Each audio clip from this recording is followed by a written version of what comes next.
participaram do culto quando o pastor Rodrigo ministrou a palavra. Amém?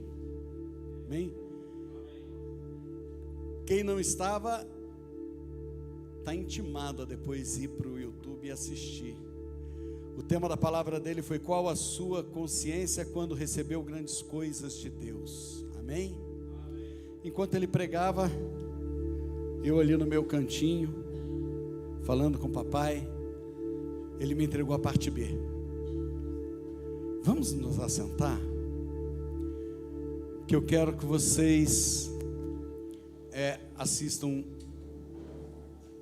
1 minuto de vídeo. A tela ficou um pouco pequena, não tem problema, a ideia vai ser passada, porque depois que eu salvei ele grande, mas não passou no WhatsApp para o pessoal da mídia, eu tive que salvar ele menor, aí ele passou, tá? Mas vai dar para entender exatamente a mensagem. Pode soltar. Mazel Tov!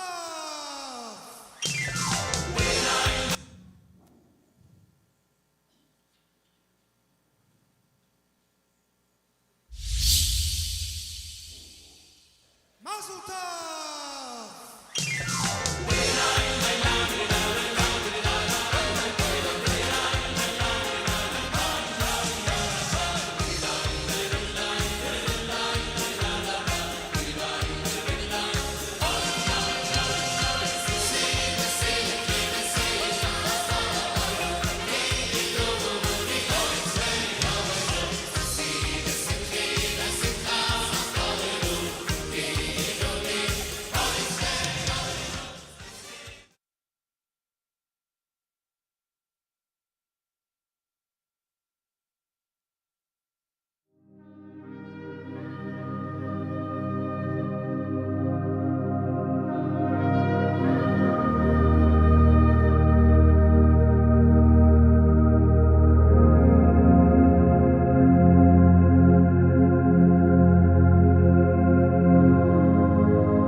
Perceber as imagens que foram entrando, mas já de cara eu já passo para vocês. Na primeira foram empresas. Amsterdã Sauer, alguém conhece? Uma das maiores redes de joalheria do Brasil. Depois entrou a Meta, que é o Facebook, Instagram, né? Empresas também. Depois o Waze, todo mundo usa o Waze aqui, né? A gente vai para algum lugar, aí o Waze mostra para a gente o caminho, o GPS, né? A gente usa o Waze. O Chelsea, um time de futebol inglês. Depois o Wix, que é um ambiente para montagem de sites. Casas Bahia.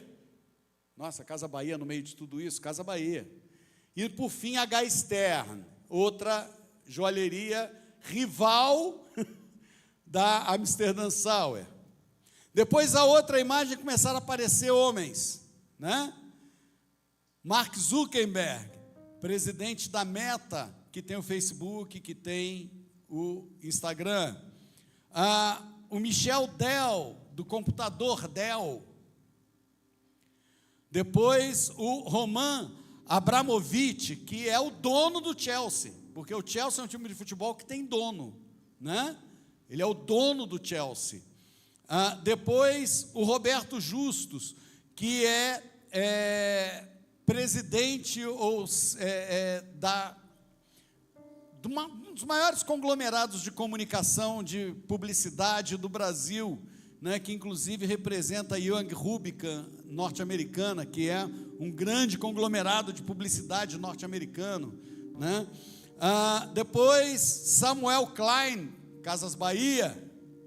E por último, Eduardo Saverin. Esse Eduardo Saverin é um paulista que criou, junto com o Zuckerberg, o Facebook. Quem assistiu o filme Rede Social, que vai ver a história do Facebook, vai ver que o Zuckerberg deu-lhe uma passada de perna, né? Puxou o tapete do brasileirinho que criou o Facebook junto com ele. Lógico que ele ganhou uma boa grana, mas não chega aos pés do que o Zuckerberg fatura. O que tem tudo isso, essas empresas e esses homens em comum? Todos são judeus. Todos são judeus. Alguém tem dúvida da prosperidade que o povo judeu tem? Alguém tem dúvida de como é um povo próspero? Tem alguns motivos para isso. Quando no ano 90 depois de Cristo acontece a diáspora judaica e eles são expulsos de Israel, eles saem sabendo o seguinte: aquela terra é nossa, porque aquela terra foi Deus que nos deu, não foi conquistada por nós à toa. Deus nos deu aquela terra e nós precisamos voltar para aquela terra.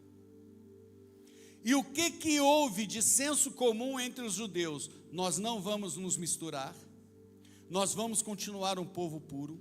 E se você perceber, os judeus, eles têm muito disso, eles casam com judeus, eles não buscam outros povos para se misturarem, porque eles têm a história da Babilônia, do cativeiro, que eles foram misturados, e eles falam: não vamos mais ser misturados, vamos nos manter puros, e vamos enriquecer. Por quê? Porque agora nós vamos partir para comprar aquela terra de volta. Então eu vou lá, uma família vai lá e compra um pedaço da terra, daqui a pouco chega uma outra família, compra outro pedaço da terra, depois chega outra família, compra outro pedaço da terra, e no fim, sem que percebam, as outras famílias vêm comprando terras que estão entre uma e outra, e a gente fecha o país, é a nossa escritura na mão, ninguém toma.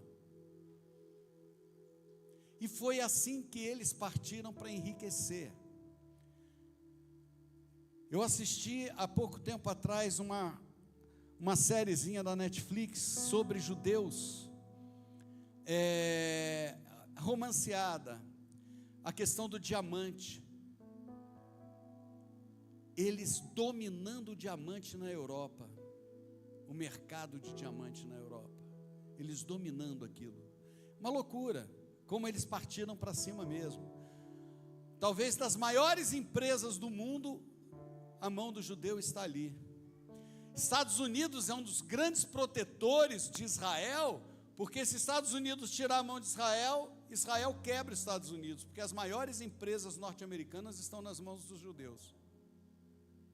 Israel olha para os americanos e fala assim: você está tirando a mão de mim, você não vai me proteger mais? Não tem problema não, eu também não te protejo. Eu quebro tudo quanto é empresa judia nos Estados Unidos, eu tiro daí e coloco em outros países. Então, eles são, mas a gente sabe que tem uma bênção. Agora, por que eles se mantêm? A gente sabe da bênção, já a gente vai falar da bênção de Abraão sobre eles, mas o que eles têm que eles se mantêm? Olha aqui, em 2018, Israel completou 70 anos de país independente, depois de 48, quando ele retomou o país, certo? Depois da Segunda Guerra Mundial, a ONU resolve entregar de volta a terra para Israel, tá? Em 1948, e Israel tem uma profunda gratidão com o Brasil, porque estava empatado, e Oswaldo Aranha, um brasileiro, dá o voto de sim, e a terra volta para as mãos dos judeus por causa de um voto de um brasileiro, Oswaldo Aranha. Então eles têm uma gratidão tremenda com o Brasil, porque Oswaldo Aranha podia ter votado não, e eles não teriam a terra de volta, mas Oswaldo Aranha votou sim, e eles obtiveram a terra de volta. 2018, eles tinham 8 milhões de habitantes, num território menor do que Sergipe. Eles têm cerca de 12.400 startups novas todo ano. Uma startup é uma empresa na área de tecnologia, tá? Que ela é fundada e ela acontece e ela se torna mundial. Eles têm cerca de 12 mil por ano sendo abertas. Israel é um país extremamente tecnológico. É o exército mais bem treinado do mundo. Um paizinho desse tamanho, menor do que Sergipe. Agora, quais as características que aquele povo tem? Primeiro, eles têm um objetivo único que une a nação inteira. Então eles têm o quê? Unidade. Fala comigo, unidade. Eles têm unidade. Eles têm um objetivo que une a nação. Segunda coisa, eles têm o serviço militar como a primeira grande escola de empreendedores. O serviço militar lá não é só um serviço de defesa, é um serviço que ensina a eles a noção de empreendedorismo. Que eles já aprendem em casa, mas eles já chegam lá e aprendem mais sobre isso. Agora, o serviço militar tem duas coisas que em qualquer país é essencial. Primeira coisa, ensino de disciplina. Ok? Certo? Diegão? Disciplina. E tem que ter. Muita. Patriotismo. Cuidado com patriotismo, né? Foi meio deturpado esse termo, mas patriotismo, pátria. Israel tem muito, defende o chão deles. Por que ele defende o chão deles? Porque foi Deus que deu para eles. Amém? Outra coisa, ele tem um outro significado para a palavra risco. Um povo que sofreu o que ele sofreu, um povo que foi marginalizado do jeito que eles foram, um povo que foi desterrado várias vezes, um povo que sofreu um holocausto. Risco para eles tem outro sentido. Risco para eles tem o sentido de ousadia. Risco para eles tem o sentido de fé. Risco para nós mete medo, né? Para eles não. Porque pelo que eles passaram, o risco para eles não é nada. Eles se arriscam, não tem problema. Por isso que tem 12 mil startups sendo abertas todo ano por israelenses. Por isso eles se lançaram para o mundo e não se intimidaram em se tornar prósperos no mundo inteiro. Risco para eles não é nada por conta do que eles passaram. Mas olha só, vai estourar a Segunda Guerra Mundial. Só de roupa de luxo. Só de roupa de luxo, alta moda. Israel tinha, em 1933, 2.700 confecções. 2.700 confecções no mundo, né? Porque eles estavam espalhados no mundo ainda, 33 estavam espalhados no mundo. No mundo, 2.700 empresas de alta moda estavam nas mãos dos judeus. Depois de 1939, em 1939, de 33 a 39, foram fechadas 2.550 por causa da perseguição nazista. Ficaram só 150. Quebrou eles. Quebrou eles. Só que eles tinham todos aqueles princípios anteriores. O judaísmo, ele não enxerga a pobreza como sinal de retidão. O pobre é mais honesto, o rico é menos honesto. Não, para eles não tem isso. Eles não têm problema em falar em dinheiro. Eles não têm o menor problema.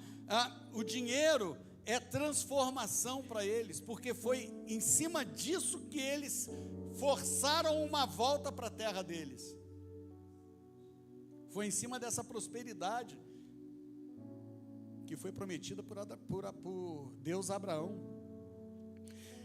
Eles têm um esforço comunitário violento, porque eles são perseguidos, eles têm que se juntar em comunidades, em microcomunidades, e eles começam a negociar entre eles. Então um ajuda a enriquecer o outro. Um ajuda a enriquecer o outro.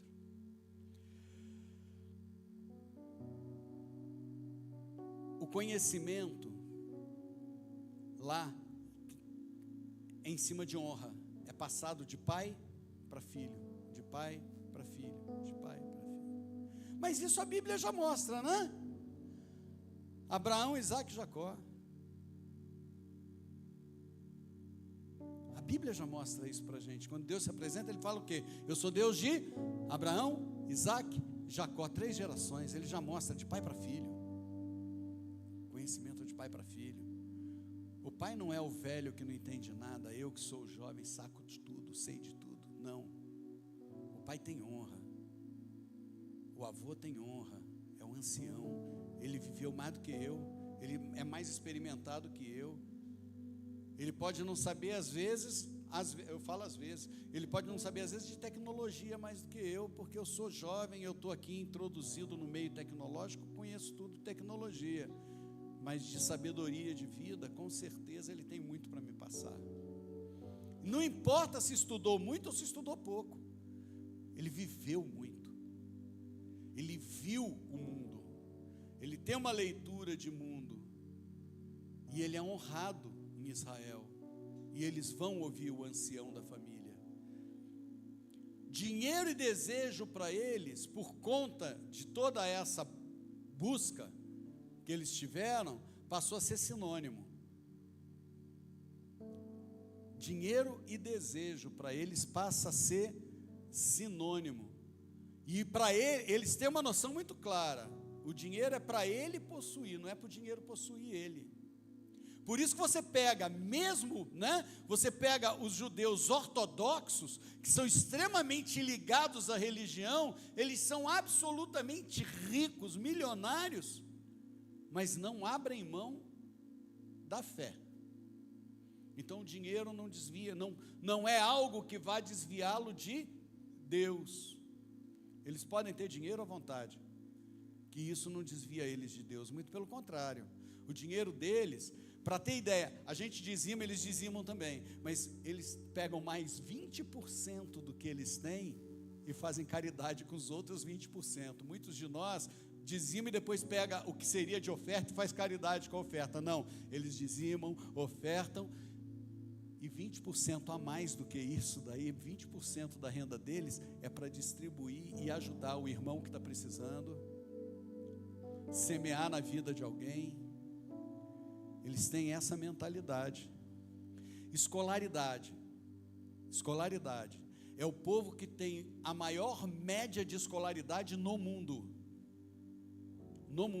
O judeu tem cerca de 13 anos e meio, 13,4 anos de escolaridade em média, enquanto o cristão 9,3. Sabe o que é 9,3? Tem o fundamental completo. Sabe o que são os 13? Ele já está dentro da faculdade.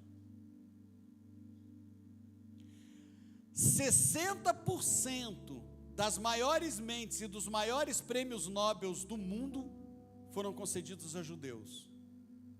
Eles estão entre os maiores doutores e PhDs do mundo. Judeu. Einstein era judeu. Tá? E eles são talvez dos maiores empreendedores do mundo. Para você ter ideia, eles são só 0,2% da população mundial, mas são as maiores fortunas. Agora, o que isso daí tem a ver? Aí eu peço para você abrir em Êxodo 19. Não se assusta não, hoje a palavra é rápida. Porque é uma palavra de conscientização da gente, para a gente poder orar em cima disso. Êxodo 19.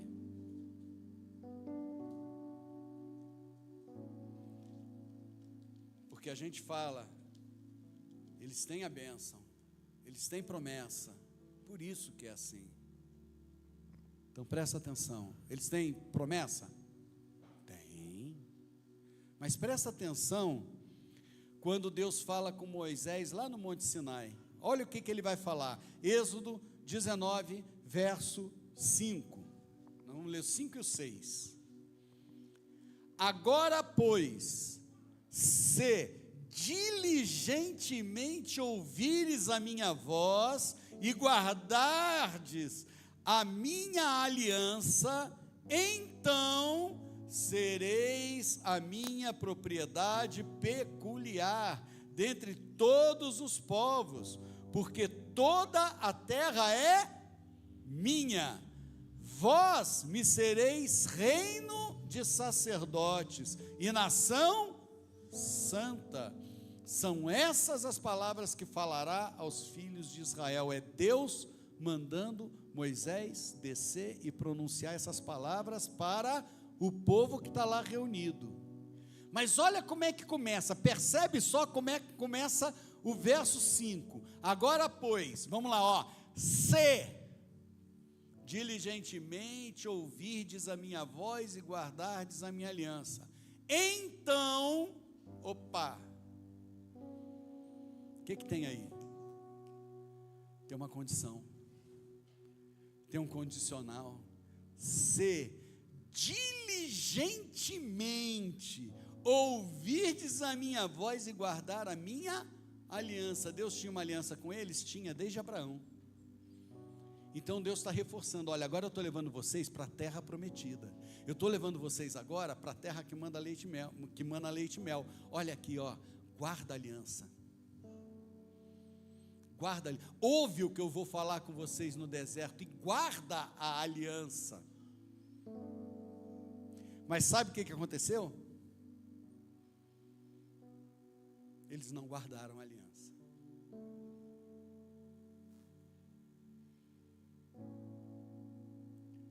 Quanta luta, quando a gente lê a palavra, a gente vê Israel passando.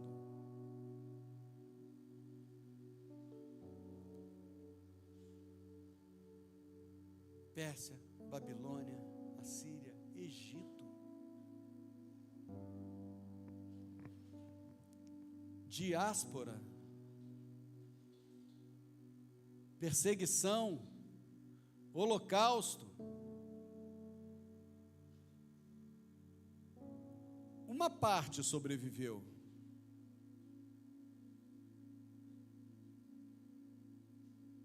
Porque das 12 tribos, 10 se perderam. 2 tribos e meia, se mantiveram. Por quê? Porque Deus fala para eles, se ouvir e se mantiver.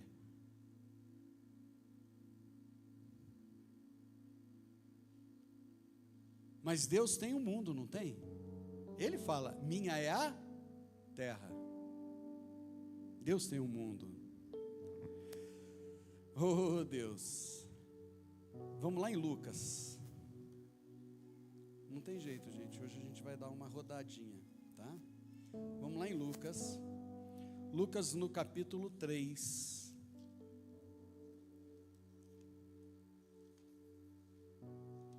Lucas no capítulo 3, no verso 8 e no verso 9. Vamos lá. Lá em Gênesis, eu não coloquei mais um para não ficar muita coisa. Deus chama Abraão 2 vezes, né? Ele fala assim, olha para o céu, conta as estrelas, eu te darei uma descendência maior do que essa, maior do que o que você pode contar.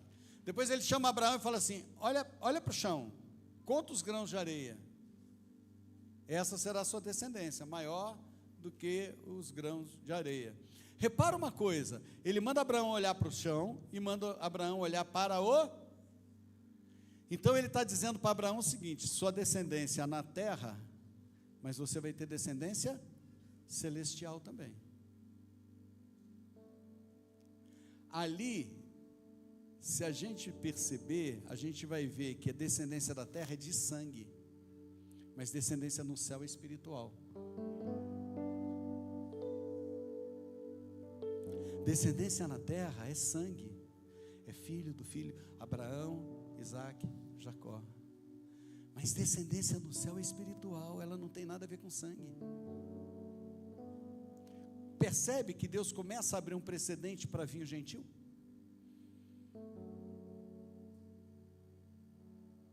Deus já começa a abrir ali. Fala, em ti vai ser bênção toda a família dessa terra, toda. Ele não falou assim, só os judeus, só a tua descendência. Ele fala todas. E aqui em Lucas, olha só o que vai falar no capítulo 3, no verso 8 e 9.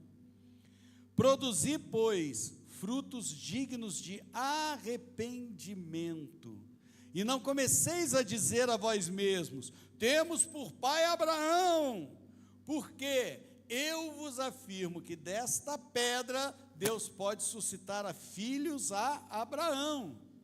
E também já está posto o machado à raiz da árvore. Toda árvore, pois, que não produz bom fruto, é cortada e lançada ao fogo. Jesus veio.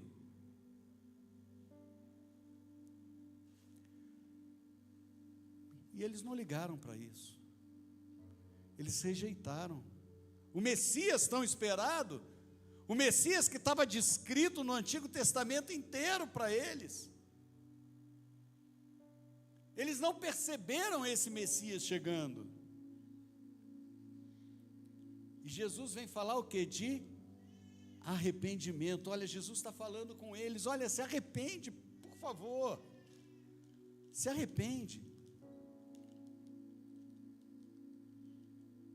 Mas eles não se arrependeram. Mas também tem uma coisa, muita gente fica acusando, os judeus mataram Jesus, aí tem uma guerra, não, foram os romanos, não, foram os judeus, não, foram os romanos. Afinal de contas, foi judeu ou foi romano que matou Jesus?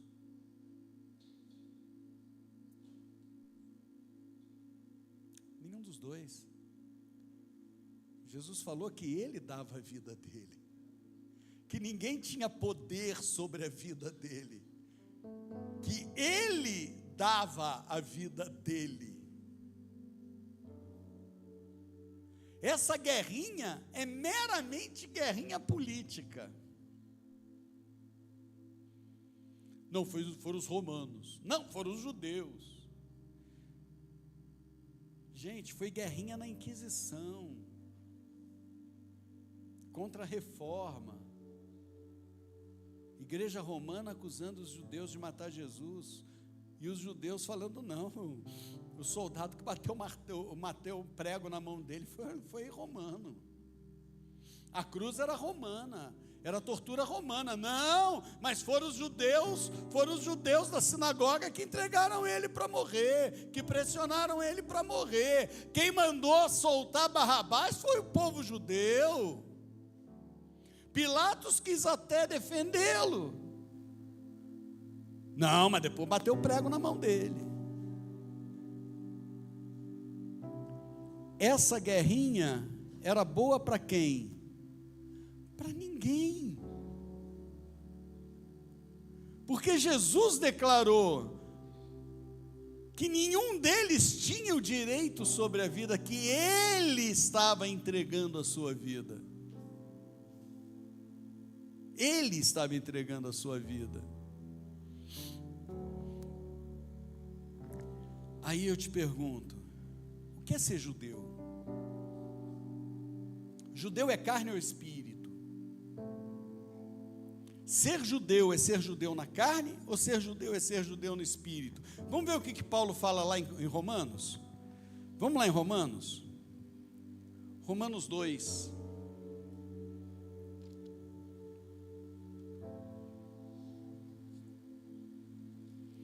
Romanos 2,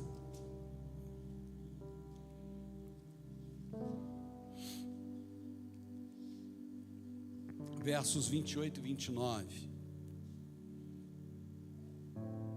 Romanos 2, 28 e 29.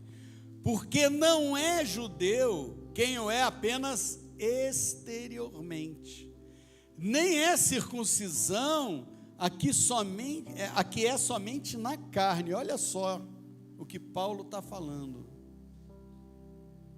Não é judeu o que é apenas exteriormente carne.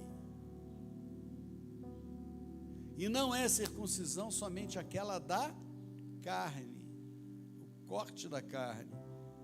Aí Paulo completa: porém, judeu é aquele que o é interiormente, e circuncisão que é do coração, no espírito, não segundo a letra, e cujo louvor não procede dos homens, mas de Deus.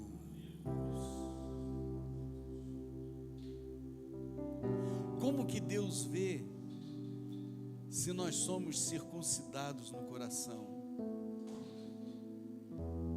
O homem por si é capaz de louvar e adorar a Deus? Ele precisa do Espírito Santo. Sem o Espírito Santo, nós não temos discernimento de quem nós somos. Pecadores, nada. Mas com o Espírito Santo, nós temos uma nova percepção de quem nós somos. E com o Espírito Santo, nós conseguimos fazer o que nós fizemos hoje: adorar. Você percebeu o nível de adoração que você rendeu ao Senhor hoje no louvor? Vocês viram o nível espiritual de adoração que essa igreja chegou hoje? O toque no céu que nós demos hoje aqui? A gente só consegue fazer isso por quê? Porque o Espírito Santo está dentro de nós. E o Espírito Santo nos ensina a louvar. O Espírito Santo nos ensina a adorar. Olha aqui, vai um pouquinho para frente, em Romanos 9, nós vamos ler de 6 a 8.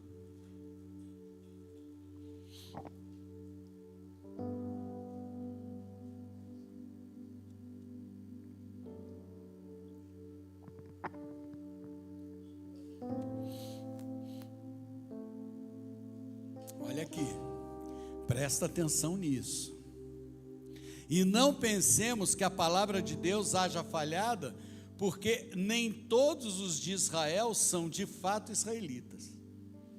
Nem por serem descendentes de Abraão, são todos filhos.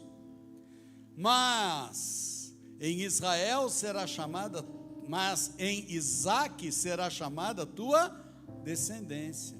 Isto é, estes filhos de Deus não são propriamente os da carne, mas devem ser considerados como descendência do filho da promessa. De quem que ele está falando aqui? Quem que Paulo está falando aqui? Fala assim: de mim. Paulo está falando de mim. Faz assim, ó, de mim. De mim. Paulo está falando de mim. Paulo está falando de mim. Ele está dizendo que eu sou filho da promessa. Eu sou filho da promessa. Que loucura. Que coisa.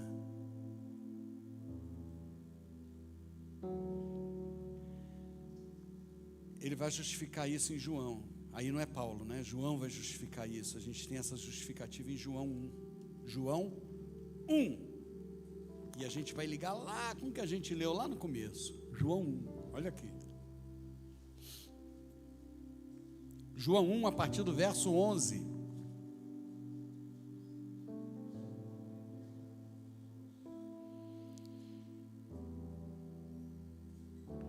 João 1, a partir do verso 11. Veio para o que era seu, e os seus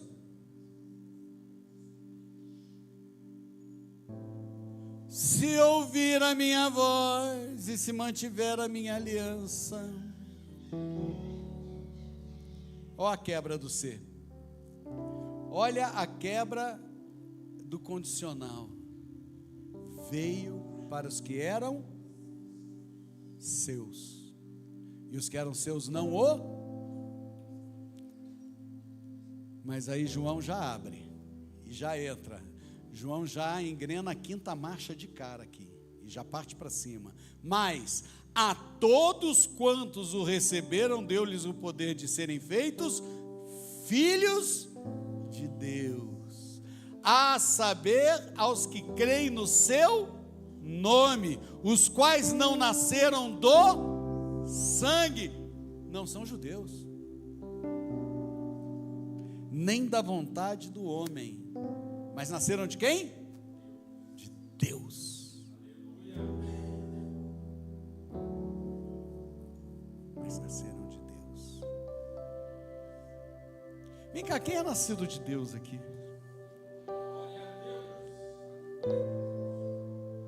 E aí, Pedro vem e reforça aquilo que tinha sido palavra para o judeu lá em 1 Pedro. Vamos lá em 1 Pedro. Nós estamos partindo para o fim, porque você está entendendo? Você está conseguindo entender e acompanhar aonde a gente está indo? Para que lado a gente está chegando? 1 Pedro, capítulo 2,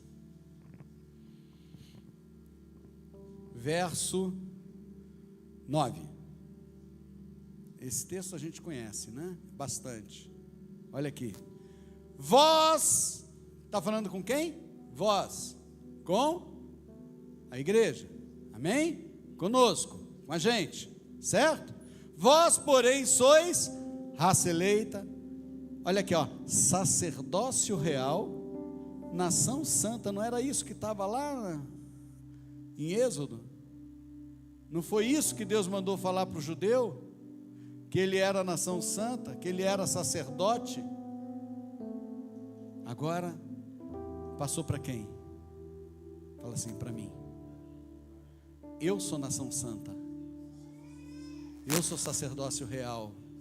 Olha aqui, povo de propriedade exclusiva de Deus. Lá ele fala que minha propriedade peculiar. Sabe o que é peculiar? Peculiar é muito próprio. Peculiar é algo diferente do outro. Isso quer dizer peculiar. A palavra peculiar quer dizer, olha, é diferente do outro. Tem um modo de vida singular.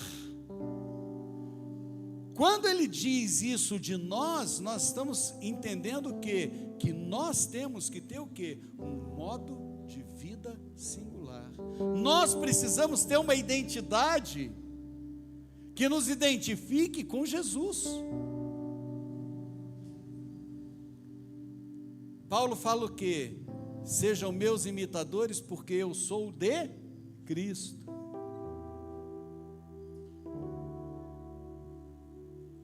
Sejam meus imitadores. Nós precisamos ter essa identidade.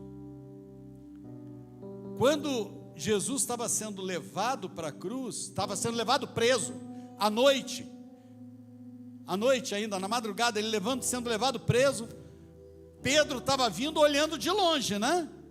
E o que o povo falava? Você é um deles. E não sou não. Você é, não sou. Você é, você fala que nem eles. O que Pedro tinha de Jesus? Identidade. É essa identidade. As pessoas têm que olhar para nós e saber, lá vai um crente.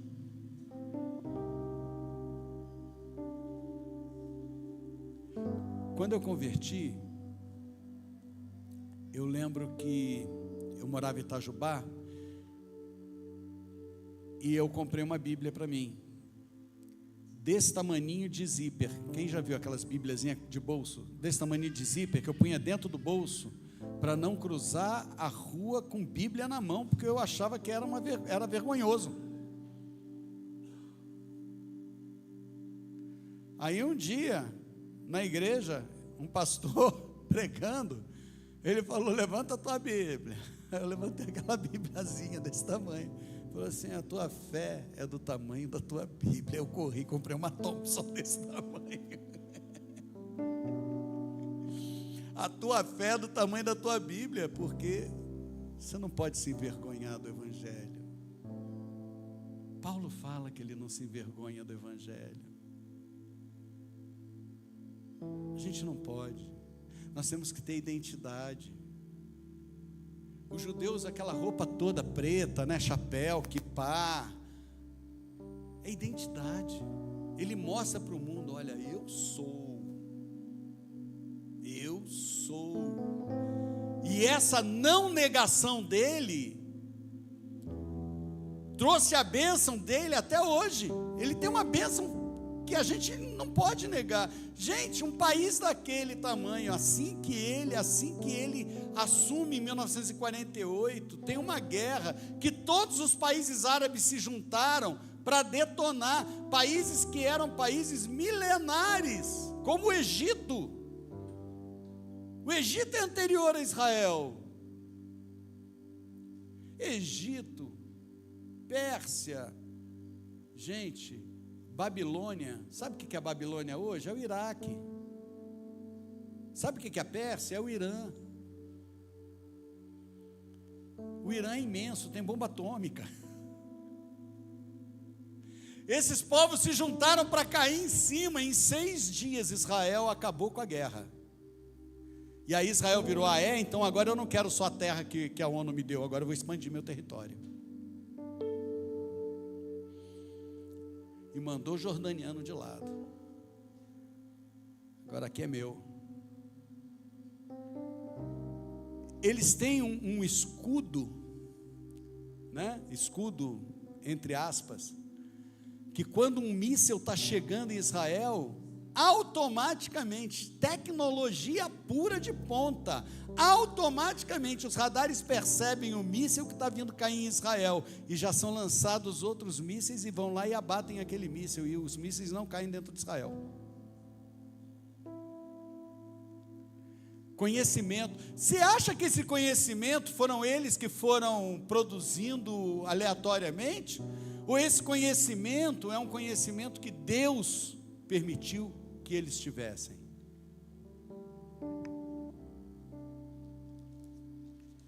Eles não se envergonham de ser judeus. Eles mostram para o mundo inteiro. Eles mostram. Silvio Santos se nega de dizer que é judeu. É pobrezinho ele, né? Mora lá em Alfavela.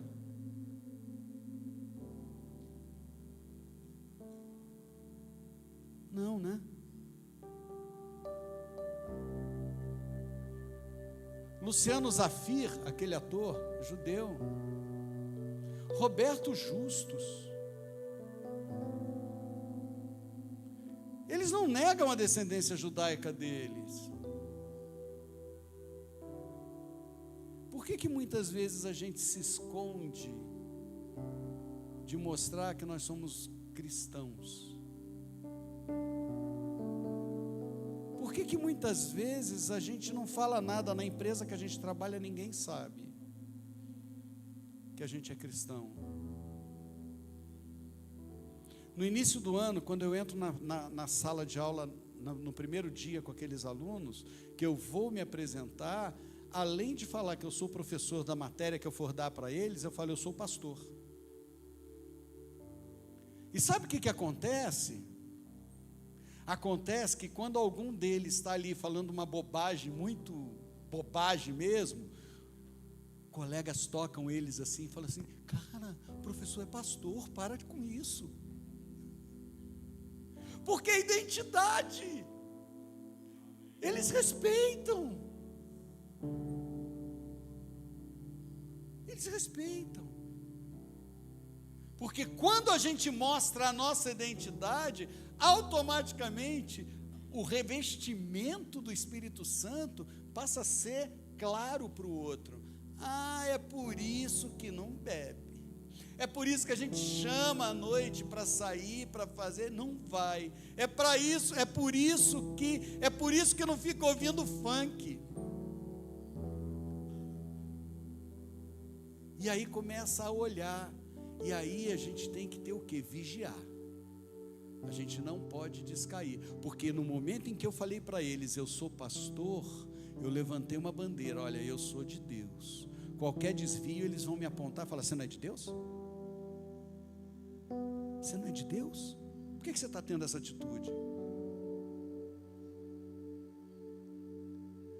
Sabe, essa é uma santa cilada que a gente se mete para a gente vigiar a nossa atitude. Nós somos os herdeiros da bênção de Abraão. Mas por que a gente não está hoje também que nem o judeu, próspero e rico? Eu vou te falar uma coisa: próspero nós somos. Porque a Bíblia diz que nunca viu um justo mendigar o pão. E ser próspero não é ser rico, ser próspero é não ter necessidade. Ser próspero é não ter necessidade. Eu não passo necessidade. Então você nunca, depois de crente, nunca passou dificuldade? Passei. No mundo passareis por aflições, mas tem de bom ânimo, porque eu venci o mundo. Passei dificuldade. Passei dificuldade. Uma irmã uma vez emprestou um apartamento para a gente morar, porque eu estava desempregado. Colocou a gente num apartamento que eu não sabia o que fazer com cada quarto. Tinham 4 quartos no apartamento. Era eu, a Selma e 2 bebês. Meu irmão, minha irmã, a bênção de Abraão está sobre nós. Nós precisamos aprender a acessar essa bênção. Nós estamos no ano da preparação. Nós estamos aprendendo sobre mordomia. Nós precisamos aprender a ser mordomos. Porque quando eu cuido do que é do meu pai, é a palavra que o pastor Rodrigo pregou semana passada: a herança é minha. Vamos ficar em pé? Quando eu aprende a cuidar das coisas do pai, aprende a ser mordomo. A herança é nossa. Quando o pastor Rodrigo falou isso semana passada, virou uma chave e Deus começou a jogar na minha orelha um monte de coisa. Eu resumi aqui demais.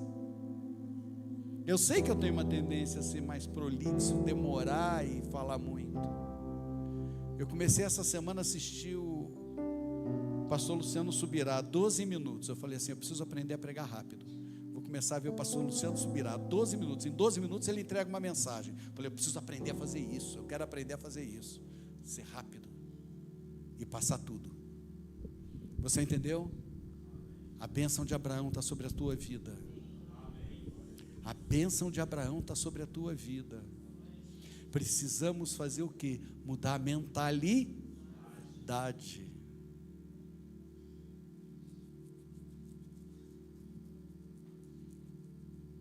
Vocês viram semana passada eu ganhando um relógio?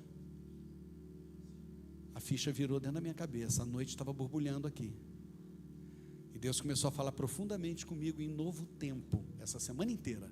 Semana inteira, bispo, foi incrível. Incrível. Fecha seus olhos. Conversa com o pai. Fala com ele: pai, eu entendi que cabe a nós também a bênção de Abraão. Eu entendi, pai, que o povo judeu não perdeu. O Senhor vai falar que eles serão salvos também. Nós sabemos que eles serão salvos. Eles vão entender como nós entendemos. Eles vão entender que eles rejeitaram quem nós amamos. Eles vão entender que eles rejeitaram o Messias, mas eles ainda vão reconhecer Jesus como Messias. Nós sabemos disso. Mas, Senhor, eu quero essa manhã tomar posse, me apropriar da bênção de Abraão sobre a minha vida. A bênção de Abraão sobre a minha vida. Pai, eu sei que a bênção de Abraão, ela traz prosperidade. Esse povo foi próspero, Pai. Esse povo foi unido. Esse povo é uma lição de vida para nós. As atitudes deles. a rendição que eles têm ao Senhor. Eles não se escondem, eles mostram para o mundo que eles têm um Deus, Deus de Abraão, Isaque e Jacó. Senhor, nós também temos um Deus, é o Deus de Abraão, Isaque, Jacó, John Huss, Lutero, Wycliffe. Nós temos um Deus também, Pai, Todo-Poderoso. Nós temos um Jesus que morreu naquela cruz por nós. Nós somos um povo abençoado, Deus. Nos ensina, Senhor, agora a virar essa chave, a não sermos um povo que lamenta por tudo, mas um povo que olha para frente, um povo que não se importa com o risco, mas quer estar no seu propósito, quer viver o seu propósito, porque nós sabemos que quando nós entramos no seu propósito, quando o seu propósito, Pai de reino, se torna nosso propósito, Senhor, aí sim, Pai, oh Deus, aí sim, nós passamos a ser sacerdócio real,